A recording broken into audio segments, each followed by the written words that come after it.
All local, all morning. This is Fox 61, Connecticut's news station. Developing news this morning at 6 o'clock. New Britain police found what they think are human remains at an abandoned property. Fox 61's Glenn Kittle is live at the scene. He's going to have more on that discovery in just a few minutes for us. Well, good morning to you. Happy Thursday. We are glad you're with us here at Fox 61, Fox 61 Plus. I'm Erica Arias. We are checking in with meteorologist Rachel Piscatelli. Big changes out there. Big changes. You'll feel it right away. Oh, yeah. I mean, yesterday was, abnormally warm, right? 70 degrees to start our morning despite the rain. Definitely need that jacket today. Today, it's about 20 to 30 degree difference when you step outside. So cooler air returns. We have a freeze warning actually up for tomorrow a.m. For the morning hours because of those cooler numbers that are going to be out there. We're going to drop back to below freezing in some spots. Right now, we are much colder than this time yesterday, anywhere from 19 to about 31 degrees temperature difference at 39 in Willimantic, 46 in Meriden, and 42 in Torrington. It's honestly where we should be for this time of year. This is around the average low temperature. We are going to pick up our wind speeds too for today. You may notice a bit of a breeze later on with a lot of sunshine throughout. Temperatures will go all the way up to around 59 to about 60 degrees, and that's about it over the course of the day today. Evening activities should be just fine. Just make sure you have that lighter jacket. At 62 degrees in New Haven, 58 today in Hartford, southeastern Connecticut towards Mystic at 57, Killingly at 56 degrees. Here's the overnight lows for tonight. They're dropping back into the 20s and 30s. There's a good likelihood we are going to get in on some frost and a light freeze today. So a freeze warning. It's been upgraded because we're within that 24-hour threshold to a warning status because of that, excluding the immediate shoreline. It's going to be a nice and bright day for our Friday, still cooler than average, back up to around 68 degrees for our Saturday, but the weekend is split. We'll have more details on that coming up in just a bit.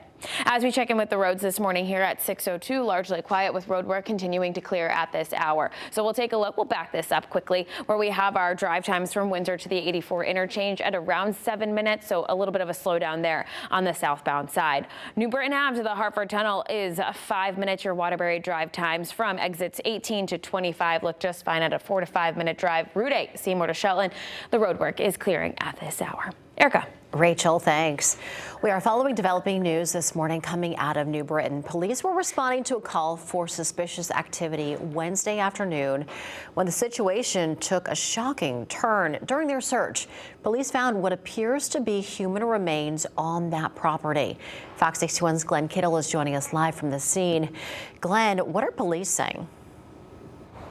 Yeah, good morning, Erica. Police responded to a report of suspicious activity at this abandoned Clark Street home at around 1 o'clock on Wednesday. Now, in their initial search of the property, they saw a large container along the fence line of the property. That's where they say police found those human remains on the property. There was an investigation that was then held at that time that encompassed New Haven Police Department, the Chief Medical Examiner's Office, as well as Connecticut State Police Major Crimes. As of right now, this investigation is not active, but pictures on social media show there was a pretty large police presence here the other night. Now, there's still not a lot of updates on what happened here on Wednesday evening. We're still looking to learn more. We have reached out to New Haven Police Department as well as the Connecticut State Police. We'll be sure to bring the latest updates on this investigation as we learn more throughout the morning. But for right now, live in New Britain, Glenn Kittle, Fox 61. All right, Glenn, thanks for the update. We'll check back for sure. Well, meantime, at 6:04, a man arraigned in court yesterday after he was arrested for allegedly killing his parents in Waterbury on Monday. Police say Javion Adams has a history of domestic violence, among other crimes. Fox 61's Joe Monty is in Waterbury at the police department with more information on the suspect and the charges. Joe, good morning. Good morning. 25-year-old Javion Adams was arrested for killing his parents. Police say he shot them both after an argument. He was arraigned in court yesterday and faces a number of charges.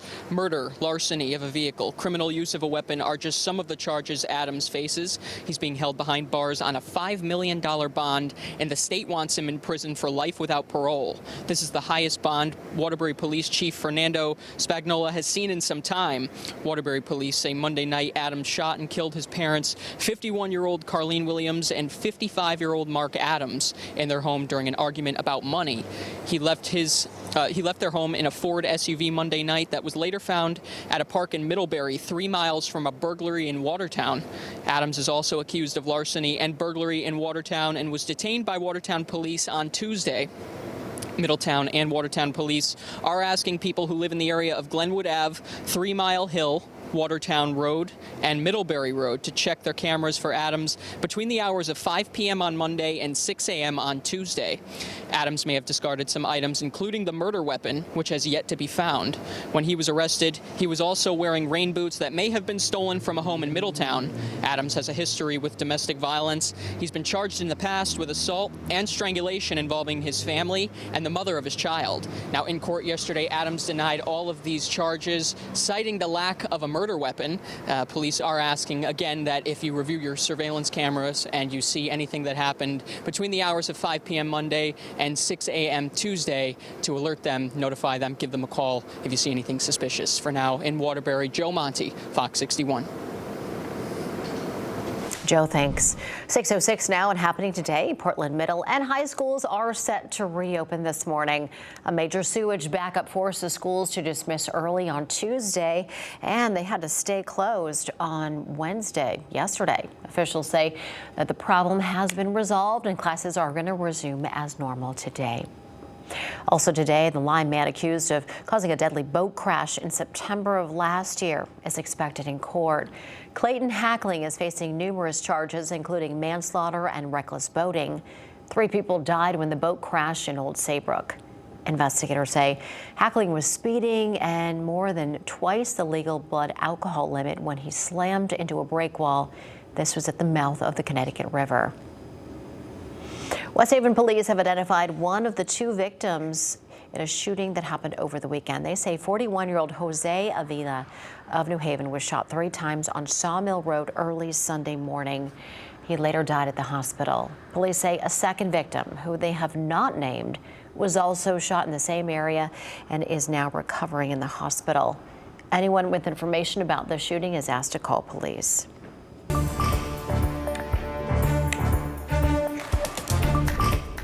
Israel and Hamas have both agreed to the first phase of a ceasefire that was drafted by the White House. The plan to pause fighting came together after days of negotiations in Egypt. Hamas has agreed to release all remaining hostages in exchange for prisoners held in Israel. More aid is also expected to start flowing into the Gaza Strip as Israeli forces there are set to withdraw to an agreed-upon line. Last night, the founder of the Greater Hartford for Israel released a statement on the agreement, saying in part, "It remains to be seen whether Hamas follows through, but we hope the hostages will be reunited with their families soon. We owe a debt of gratitude for progress on bringing the hostages home to President Trump and the many world leaders who pressured the terrorist group Hamas sufficiently to make this deal possible."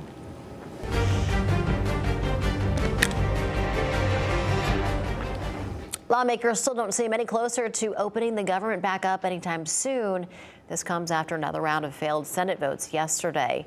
The sticking point remains an extension to COVID-era Obamacare subsidies. So far, neither side has budged, and tensions are flaring. Right now, military members are worried that they won't get their next paycheck on October 15th. Furloughed federal workers are concerned that they might not get back pay after President Trump implied that it's not guaranteed. For the most part, we're going to take care of our people. There are some people that really don't deserve to be taken care of, and we'll take care of them in a different way. White House lawyers are reportedly reviewing a 2019 Trump-signed law, which most believe guarantees back pay for all federal workers after the shutdown. The administration now disagrees. Governor Ned Lamont says Connecticut will use $200,000 per day to keep the WIC program running during the federal government shutdown. That's how much it costs to operate the program. The state claims that this will ensure that pregnant women, new moms, and young children will continue to get the healthy food and support they need without interruption. WIC helps more than 52,000 people across the state, including 30,000 children and 11,000 infants. We are taking a deeper dive into the shutdown and what it means for you. We're looking into everything from the potential impact to air travel, food assistance programs, and government services like national parks. It's all streaming right now for free on Fox 61 Plus. You can download Fox 61 Plus onto your smart TV and check it all out for free. Dozens of people gathered yesterday to demand justice for a charter school in Middletown. The State Board of Education originally approved the school in 2023, but now the school is being left out of the funding that it needs to reopen. Fox 61's Valerie Moravi was at the meeting. She has the latest. Yes, members of the community, students and teachers told the State Board of Education they're here to fight for what is right. But at the end of the night, they had to face a ruling they were not expecting. The Connecticut State Board of Education voted Wednesday not to fund the opening of Capital Prep Middletown Charter School, despite passionate pleas from families, students, and educators. Capital Prep Middletown was initially approved by the State Board in 2023 when it ranked #1 among 7 other charter school applications.